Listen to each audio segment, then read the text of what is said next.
અમદાવાદમાં મારું ઘર મારું સ્વાભિમાન મુદ્દે ધરણા કાર્યક્રમ એએમસી ખાતે મોટી સંખ્યામાં લોકો આવેદન આપવા પહોંચ્યા। રખિયાલ, બાબુનગર અને મકરબાના રહીશો એકઠા થયા। હાથમાં બેનરો લઈ સૂત્રોચ્ચાર કરી લોકોનો આકરો વિરોધ। ધારાસભ્ય જિગ્નેશ મેવાણીની અધ્યક્ષતામાં રસ્તા પર લોકો ઉતર્યા છે। અમદાવાદ સહિત આખા ગુજરાતમાં આંદોલન ચાલશે। ભાજપના નેતાઓના ગેરકાયદે બાંધકામ તોડો, ગરીબોના છાપરા તોડવાનું કામ બંધ કરો। જાણે શ્રમજીવી વર્ગ માટે દાજ હોય, આ ઓબીસી, આ મુસ્લિમ, આ ડીએનટી, આ આદિવાસી, આ રબારી, આ ઠાકોર, આ દલિત દિઠ્ઠા ના ગમતા હોય એવું વર્તન ભારતીય જનતા પાર્ટીની સરકાર અને મ્યુનિસિપલ તંત્રનું છે।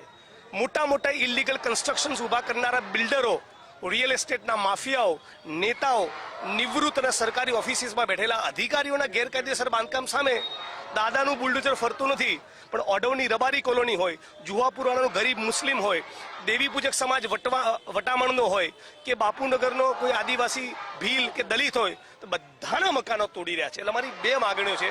એક પણ વ્યક્તિનું વૈકલ્પિક વ્યવસ્થા સિવાય મકાન તોડવામાં આવે નહીં।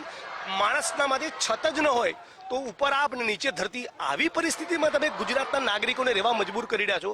સાથોસાથ બહુ મોટું સ્કેમ થયું છે મકરબાની ટીપી સ્કીમ 84A એ 84A જે લોકોએ સ્કેમ કર્યું એ બિલ્ડર, ઓડા અને એએમસીના અધિકારીઓની સામે તપાસ કરી, તપાસ રિપોર્ટના આધારે ગુનો દાખલ કરી એમની ધરપકડ કરવામાં આવે।